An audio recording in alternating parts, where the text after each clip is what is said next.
जब उन्हें पता चला कि जोंगकुक भी उनके साथ जा रहा है, जिमिन हल्की सी सांस छोड़ते हुए कहता है, मैं इसे अपना एक तरह का डेप्थ समझकर चुका देता हूँ। फिर उसने ऐड किया, एक और बात, लेकिन तुम्हारे लिए नहीं ड्यूक। तयंग अपनी आंखें थोड़ी सी संकोच कर तंग कर लेता है, जैसे अपने कजिन की बात से पॉजिटिव हो गया हो। जिमिन शायद हंसी उड़ाता अगर वो इस बात से थोड़ा रिलैक्स्ड महसूस नहीं कर रहा होता कि तयंग के चेहरे पर कोई एक्सप्रेशन फाइनली देखा गया है। काफ़ी टाइम पहले जिमिन ने एक्सप्लेन किया, मैंने टोन जोंगकुक के साथ मजाक किया था और उनसे एक छोटा सा एक्सीडेंट हो गया था, इसलिए मैं ये रिस्क ले रहा हूँ अपनी पुरानी टीजिंग के लिए पेनल्टी समझकर। उन दोनों के बीच एक छोटी सी खामोशी छा जाता है। फिर तयंग कहता है, तो तुम आयु को प्रपोज करने वाले हो आप? हाँ, वैसे भी हमारी एंगेजमेंट ऑफिशियली ख़त्म हो चुकी है, राइट? जिमिन आंखें झपकाकर हैरानी से तयंग को देखने लगता है। तुम्हें कैसे पता? तयंग बस हल्का सा स्मार्क देता है। सच कहे तो जिमिन सोच रहा था कि तयंग इस बात पर थोड़ा रूड या फिर कोल्ड होगा, पर वो बिल्कुल काम लग रहा था, जैसे इसे चिंता की कोई बात नहीं है। कितने टाइम से पता है? जिमिन थक हार कर पूछ लेता है। तयंग शोल्डर्स उठाकर कहता है, एग्जैक्टली याद नहीं कब पता चला, बस काफ़ी टाइम से जानता हूँ कि तुम दोनों एक दूसरे को पसंद करते हो। एक दिन बस सब पीसेस कनेक्ट हो गए। जब आयु ने भी तयंग और जोंगकुक के बीच की चीज़ें समझ ली, तो उसे इस पूरे विडंबना पर हंसी आ जाती है। तुम्हें पहले ही पता था, एंगेजमेंट से पहले? जिमिन पूछता है। हाँ, फिर भी तुमने एंगेजमेंट एक्सेप्ट कर ली। जिमिन की आवाज़ थोड़ी कड़वी हो गई। तयंग बिल्कुल सीधे टोन में कहता है, मैंने कभी यूनियन के लिए यस नहीं बोला। जिमिन सांस छोड़ता है। उसके मन की सारी करवाहट एक पल में गायब हो जाता है। हाँ हाँ, तुम वैसे भी बहुत अनफॉर्चुनेट हो, पर फिर भी हर टाइम सक्सेसफुल निकल आते हो, जिमिन ने ड्राई टोन में कहा। तयंग के लिए शादी बस एक बिजनेस एक्सपेंड करने का तरीका था बस। आयु उसके लिए उतनी ही नॉर्मल थी जैसे एक प्रेस्टिजियस स्कूल ज्वाइन करना और फिर फैमिली बिजनेस संभालना। दोनों का मैच परफेक्ट होता अगर उनकी ग्रीड और ईगो उन्हें अंधा ना बना देता। जिमिन सोच रहा था कि वो तयंग के साथ बड़ा हुआ है, पर फिर भी कितना कुछ है जो वो अपने कजिन के बारे में नहीं जानता। पर एक बात वो कभी डाउट नहीं करता था, चाहे कितना भी टाइम बीत जाए, तयंग का दिल जोंगकुक से ही प्यार करता था और तयंग जोंगकुक को इसीलिए छोड़ दिया है। जिमिन कहता है, I have change my mind. Taeyang, तुम्हारे लिए कभी सॉरी नहीं हूँ मैं, जिमिन ने सख्त स्माइल के साथ कहा। तयंग बस कैजुअल सा शार्क देता है, एज यू विश, और कन्वर्सेशन ख़त्म करके तयंग टाइम चेक करता है। जिमिन उसके तरफ देखता है। उसकी आंखों में एक हल्का सा कॉन्सर्न था, जैसा तयंग थोड़ा थका हुआ लग रहा हो। मैं बस, उसने शुरू ही किया था कि तभी एक जोर की आवाज़ ने पूरे ब्राक्स की खामोशी तोड़ दी। डीप डाउन की बिल्डिंग में वो धमाका गूंज उठा। तयंग तुरंत खड़ा हो जाता है और विंडो की तरफ भाग जाता है। तयंग जल्दी से कर्टेन्स को जोर से खोल देता है, डर और होशियारी दोनों के साथ। फिर एक और बड़ा धमाका हुआ। इस बार पूरी बिल्डिंग हिल गई। आवाज़ और करीब आ रही थी। जो भी था, धीरे धीरे खतरा बढ़ रहा था। कोई एयर रेड होगा, एनिमी एयर रेड, कोई बाहर से चिल्लाता है। दूर से लोगों की चीखें भी सुनाई देने लगी और फिर एक और धमाका, फिर एक दूसरी डायरेक्शन से। अलार्म्स बजाओ, सब लोग शेल्टर में जाओ। क्लियरिंग का अनाउंसमेंट इको करने लगता है। जो होटल अभी शांत था, वो एक पल में पूरे काउस में बदल गया। एम्बुलेंस, जिसे बोगम को 1 घंटे बाद निकलना था, अब वक्त बदल चुका था।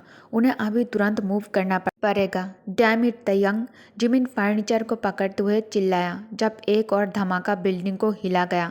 तयंग अर्जेंसी में चिल्लाकर कहता है, जिमिन, पार्क बोगम के पास जाओ। खुद को गिरने से बचाते हुए उससे बोलो कि मिलन स्थान पॉइंट पर तुरंत पहुंच जाए। जोंगकुक जैसे ही रेडी होगा वो आ जाएगा। एक और धमाका, और इस बार चीखें बहुत नज़दीक से आई। जैसे ही जोंगकुक एम्बुलेंस के अंदर हो, वो तुरंत एम्बुलेंस लेकर वहाँ से निकल जाए। जिमिन कहता है, लेकिन तुम, अगर मैं ये मैसेज देने जाऊँ तो शायद मैं जोंगकुक तक टाइम से नहीं पहुँच पाऊँगा। बिना जवाब दिए तयंग तुरंत वहाँ से भागता है, चाहे बिल्डिंग कितनी भी जोर से क्यों ना हिल रही हो। वक्त बहुत ही ज़्यादा कम था और उसके पास रुकने का एक सेकंड भी नहीं। तयंग जिमिन की आवाज़ अलार्म्स और लाउड नॉइजेस में पूरी तरह से दब जाता है।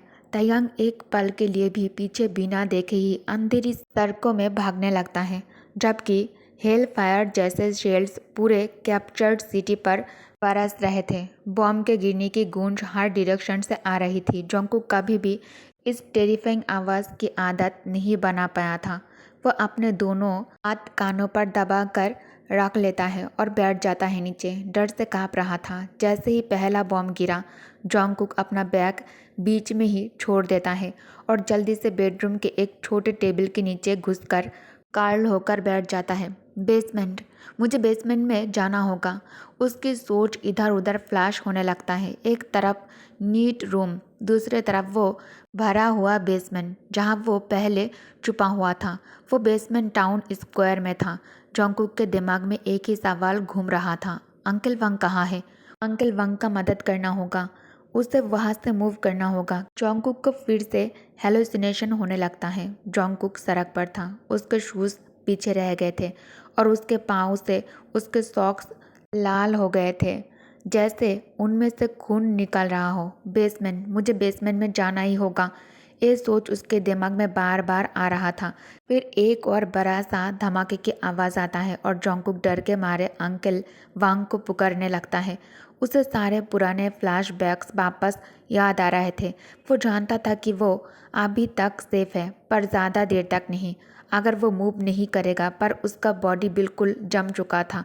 वो टेबल के नीचे ही झुककर बैठ गया और रोते हुए जैसे अपने मर चुके अंकल को बुला रहा हो कि वो आए और उसे उठाकर यहाँ से लेकर जाए। एक और धमाका बहुत करीब से हुआ और अचानक शीशे का ग्लास फट के उसके आसपास बिखर गया। जोंगकुक जोर से चिल्लाता है।